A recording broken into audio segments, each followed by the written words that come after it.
akan coba membahas tentang diagram PT ya. Diagram PT ini digambarkan dengan dua garis, yaitu horizontal ini menunjukkan temperatur ya. Satuannya menggunakan Celcius, makin ke kanan ini suhunya semakin besar. Sedangkan garis yang vertikal menunjukkan tekanan atau P. Yang satuannya bisa milimeter Hg atau dalam satuan atmosfer ya. Nah, dalam diagram ini digambarkan garis perubahan wujud ya untuk pelarut murni dan larutan. Nah, ini garis yang penuh ya, garis yang penuh ini merupakan garis perubahan untuk pelarut murni. Nah, sedangkan yang terputus-putus ya, ini adalah untuk larutan. Nah, jadi yang penuh adalah untuk pelarut murni, sedangkan yang terputus-putus adalah larutan. Nah, mananya ini garis yang ini adalah, nah lihat ini adalah garis kesetimbangan perubahan cair ke padat atau padat ke cair untuk pelarut. Ya, untuk pelarut. Jadi perubahan dari cair ke padat untuk pelarut. Nah, sedangkan garis yang ke atas ini merupakan garis perubahan dari cair ke gas untuk pelarut. Nah, yang ke bawah penuh ini merupakan garis kesetimbangan dari padat ke gas untuk pelarut murni. Itu ya, untuk pelarut. Nah, sedangkan yang terputus-putus, nah ini ya, yang terputus-putus ke atas, kemudian ini adalah perubahan untuk larutan ya. Nah, garis yang terputus-putus dari sini ke atas ini garis kesetimbangan perubahan dari cair ke padat untuk larutan ya, untuk larutan. Nah, garis ke atas ke sini ini garis keseimbangan perubahan dari cair ke gas atau gas ke cair untuk larutan. Lalu yang ke bawah, nah terputus-putus ke bawah, ini garis perubahan dari padat ke gas atau gas ke padat atau istilah menyublim untuk larutan. Nah, kita lihat di sini ini adalah tekanan di 1 atmosfer.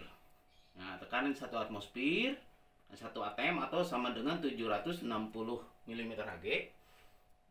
Nah, kalau kita ambil garis titik potong, nah ini ke bawah, ini disebut titik didih untuk pelarut atau kita bisa lambangkan dengan TF0. Nah, ini titik didih untuk pelarut ya, dilambangkan dengan TF0 atau TF pelarut boleh ya. Sedangkan ini, nah titik potong yang tadi larutan ini adalah titik didih untuk larutan. Nah, dipotong ke sana ke bawah, ini adalah TF larutan disebutnya. Nah, selisih antara TF larut dan TF larutan disebut delta TF atau penurunan titik beku larutan. Nah, berarti dari rumus ini delta TF ini sama dengan, nah lihat ini karena TF 0 itu lebih tinggi suhunya, temperaturnya daripada TF larutan, berarti TF sama dengan TF pelarut atau TF 0 dikurangi TF larutan. Nah, ingat nanti di rumusan akan digunakan. Jadi delta TF itu adalah TF 0 dikurangi TF atau TF pelarut kurangi TF larutan.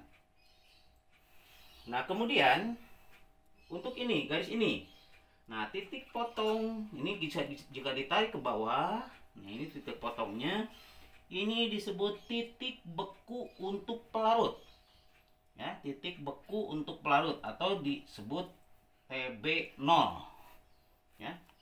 Nah, sedangkan nah titik potong ini yang garis terputus-putus tadi cair ke gas, nah ditarik ke bawah, ini disebut titik beku untuk larutan.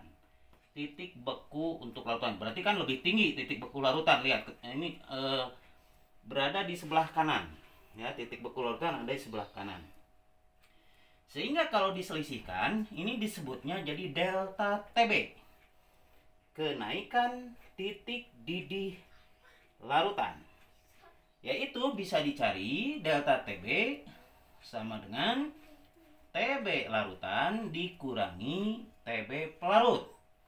Atau TB kurangi TB 0. Ya. Nah, ini delta TB. Awas, bedakan. Kalau tadi delta TF sama dengan TF pelarut kurang TF larutan atau TF 0 kurang TF.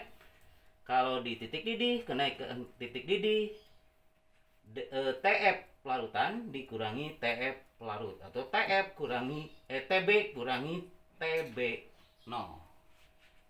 Nah, kemudian untuk tekanan bisa lihat. Nah, garis yang ini, titik potong ini dengan yang penuh ini adalah merupakan V0. V0 adalah tekanan uap pelarut murni. V0 tekanan uap pelarut murni. Nah, sedangkan titik potong ini, nah ini yang larutan, ini disebut P. P itu adalah tekanan uap untuk larutan. Ini pelarut murni, P adalah tekanan uap larutan. Nah, jika diselisihkan disebutnya delta P.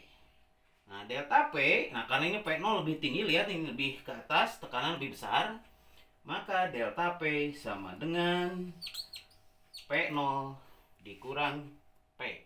Ya, ini nanti dalam penurunan tekanan uap ini akan digunakan di dalam perhitungan. Ya, delta P sama dengan P0 dikurang P.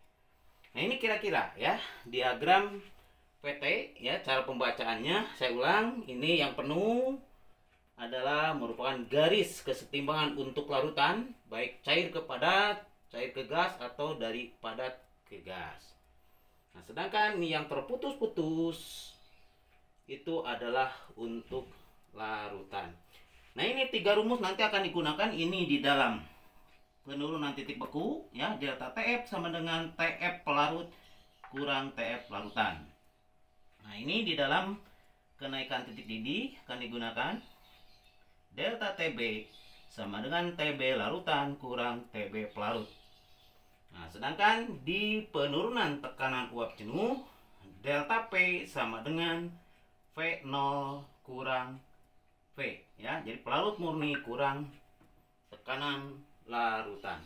Itu kira-kira penjelasan dari diagram PT.